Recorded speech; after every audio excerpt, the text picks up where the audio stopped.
So, hey guys, today we're going to be talking about traps and just traps in general, really. So, focus for today, not really going to be on continuous traps, mostly going to be on normal traps. But yeah, traps at the moment, I don't feel like they're really in a great place. And even if you give them support or make them stronger, that doesn't really solve anything. So, first off, let's just look at a kind of trash card like ref panel, right? So at the moment, if I were to be playing, I don't know, let's say Malice against this card, how can I out this card that will do literally nothing? And by that, I mean just remove it from the field. Well, we have make access code, effect to pop, and then we have setting up our non-target banish or setting up our link 3 for the non-target banish. Do you notice the immediate problem with all of those methods? They require you to make a relatively heavy investment, and more or less the minimum you need to banish Mystic Ref Panel here is that you have to make either a link 3 or link 4. Link 4 being access code, link 3 being either of the Malice Link monsters, and then, well, yeah, you need the trap and then to control a Malice Link monster, and then you might even need a target to banish for the trap. So that puts you at basically an access code worth of material, no matter how we spin it. So that is to say, it's pretty terrible.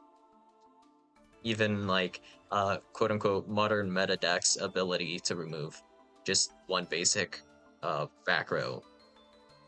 I mean, if the back row does legitimately nothing, you have to consider this as well. Well, I mean, if it's a Mystic Ref Panel, it wasn't going to do anything anyways, so removing it doesn't really change anything. But if we were looking at a back row that actually does something, then you have to consider this, where it's like, okay, you need to do essentially full combo to remove a single piece of back row, which at that point, it could be like, let's say Torrential Tribute, and you can just hold Torrential Tribute for like 9 years, and then just use it basically when your opponent's on the last step of the combo or right before the last step. And that would work with a moderate success. And of course, the thing here that is really problematic is just that you don't have good ways to interact with back row removal, and especially not early. So I'm not asking for like a Harpy's Feather Duster early on, just like even an MST early would be pretty significant and pretty helpful for just a lot of decks. So something like Yummy, you have something a little bit better going on. You have Acro QE or whatever the field spell is called. So that's a little bit better. But yeah, you don't really have a good way to interact with back row, and in fact, back row can't remove back row. Like, Memory of an Adversary is not removing Mirror Force for you, you know?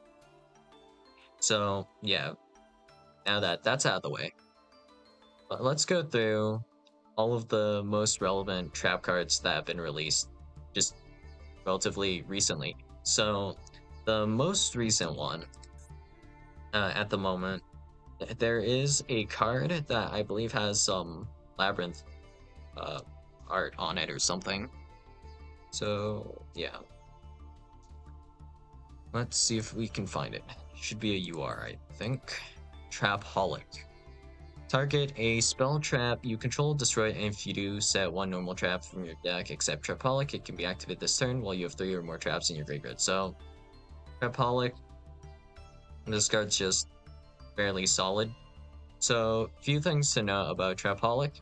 First off, it allows you to set a card, and when you set it, you can activate it, and that there is no further restriction really. Because with Trap Trick, you would not only have to banish on one copy of the card from your deck and then set one of your two remaining ones, that is the only trap you'll be able to resolve for the rest of the turn, or you're only able to resolve one more trap. Because that was a concern, I guess. Trapaholic allows you to just set any normal trap from your deck and then just more or less activate it. The only restriction being that you need to have activated uh, a trap card this turn, pretty much. So if we're able to do some basic maths, the optimal way to use Trapaholic and utilize this effect, well, it doesn't have to be done immediately, but because it says it can be activated this turn while you have 3 or more traps in your graveyard. So if this condition is met later, you'll still be able to activate the card you set off Trapaholic. But basic idea, we activate some card and then activate Trapaholic, or the other order, whichever one, right? So we're basically always popping some sort of spell trap that we can activate. And if we do that, Trapaholic itself counts as a card, so that would be 2 cards activated. So you have to more or less activate 2 trap cards aside from Trapaholic, I guess. And then you'll be able to activate another card here that you get to search. So for just in general normal trap decks consistency, this helps a lot, but at the same time, there's still the issue of, well, you can grab any normal trap you want. So we can grab like any of the virus cards. We can grab the barrier. There is a kind of fissure normal trap card, pendulum area, which prevents your opponent from uh, special summoning, and it has something to do with pendulums. I don't remember the exact details on that card, but yeah, it's more or less a floodgate. So you can just easily kind of grab a floodgate with this card. And we also have a new variety of, more or less, you can activate this trap card the turn it was set type cards. So before, well, until Malice, we didn't really have any trap cards that could activate on your own turn when you set them, with the additional condition of it being like a card that does something aside from special summon itself. Because that was the only type of normal trap you had that you could really activate on your own turn. It's just the kind that you would set and then you would just special summon uh, a normal trap of some sort. And some normal traps can't even do this, like for example with Altergeist Emuletelf, I believe it was called. So pretty awkward genre right there. But also worth mentioning is that, well, the mousetrap cards are completely useless, assuming you are going second. So they do nothing, which is technically good, but at the same time, you know, the thing that's the most what's the word I'm looking for here? The most disinteresting thing here about this is that Malice isn't really a trap deck, I suppose, right? So you're using these normal traps to combo. I don't think using normal traps to combo is very interesting. I'd be much more interested personally, or more invested in a trap deck if instead of for comboing, we just had trap cards utilized for some kind of effects like removal or some kind of interaction, instead of like all of these are technically combo type cards, I guess you would kind of call them, because this searches a Malice starter, we can say. This one is a Monster Reborn, kind of, and then this one is kind of an E-Telly.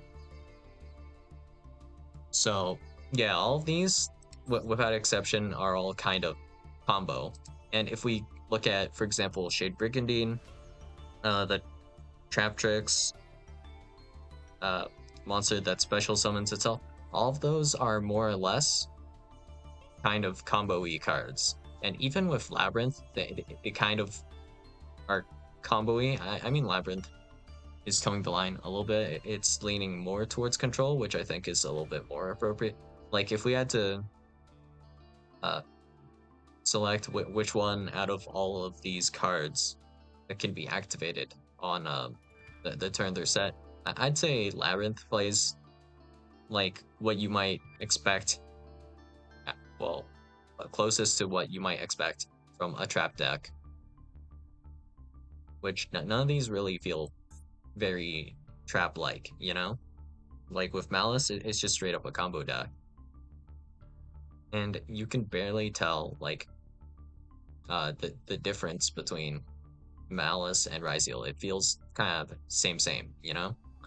Just combo decks, but they're slightly different.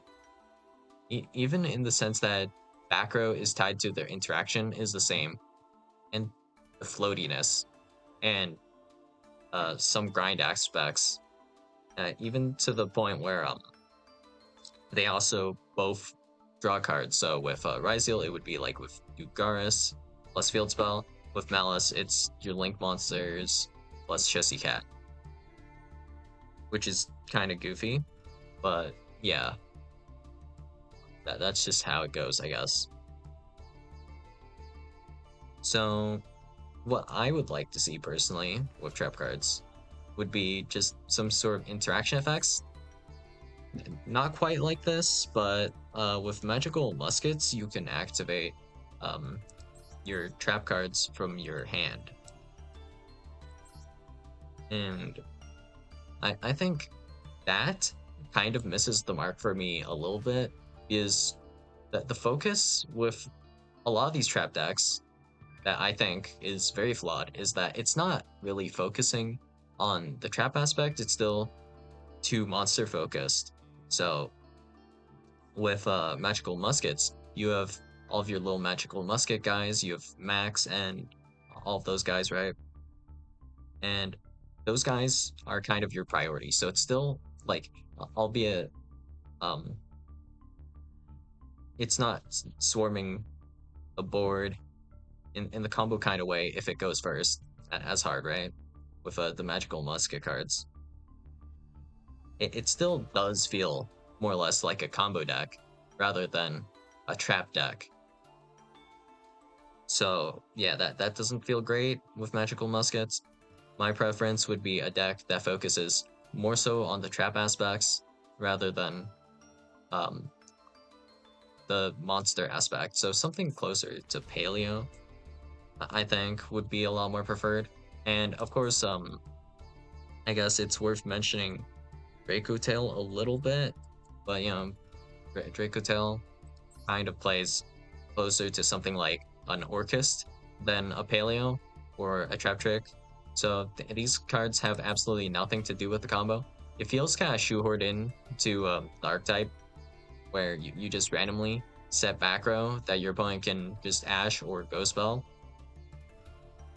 And then also worth mentioning, I guess, is that how these cards work. If they get negated, you can just, well, lose your ability to cycle these cards, and then it just becomes completely dead, and there is not a single trap that you're activating for the rest of the duel. So Draco Tail is simultaneously like a trap deck, and not really a trap deck, because your traps, they don't have really that much synergy with any of your cards. They just feel kind of shoehorned in, kind of like a little bit extra, rather than being kind of like part of the archetype, you know? So this would be like uh, calling something a meal, and someone just slides in like a dessert or something.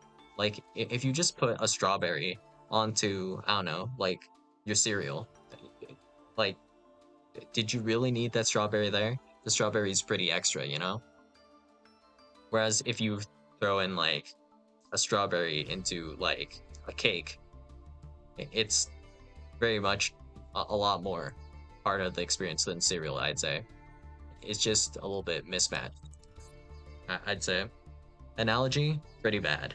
But yeah, trap decks, also pretty bad. Notably, one of the biggest issue with trap decks being you gotta set your cards before you can activate them. And then also, you don't really have board breaking ability because, you know, well, you're usually using your cards to stop your opponent from setting up a board. So if they already have a board, you can't really do anything about it. So that's pretty awkward. And honestly, I think having some weaknesses is somewhat important. But if you become like too strong, that's a problem. If you're too weak, that's a problem. So being like relatively balanced is important as well. Uh, but if we do want like a trap deck that kind of works like Paleo, for example, like if Paleo were suddenly meta, Paleo games take 9 years, and then Paleo mirrors take 900 years. So that's not really a solution that's applicable at the moment because tournament play and all that, and if you have like a grindy kind of control deck that's just uh really good, then that's a problem in a different way. So I mean, I think in an ideal world we just have a bunch of traps we can activate kind of like quick effects. So you can think like similar to the Dominus cards, but still subtly different. These are nice, somewhat, I guess, for existing control decks, somewhat, some of them. I mean, like Altergeist can't play any of these, so that sucks, I guess. But yeah, these cards are also flawed in that if we were playing like Paleo Mirror, for example, all of the Dominus cards just low ass. Yeah, they're terrible versus non-combo decks. So that's actually a kind of problem if we wanted to make control decks kind of meta, right? So main takeaways, I guess, is time issues, and then uh, these decks just playing too slow, considering how fast the modern game is. And I mean, it's somewhat constantly speeding up to the point where with Tearlament, for example, they're playing on turn 0, whereas with traps, with trap decks, we'd be playing on turn 3. Well, calling it playing is kind of bull, but yeah, you'd be starting. Well, assuming you're going second, Tearlament is playing on your opponent's turn, uh, turn 0. Trap decks are playing on turn 3, so you can see the insane difference without really needing to go into it too much, right? So yeah, that's all I got for you guys today, and I'll see you guys in the next video. Bye.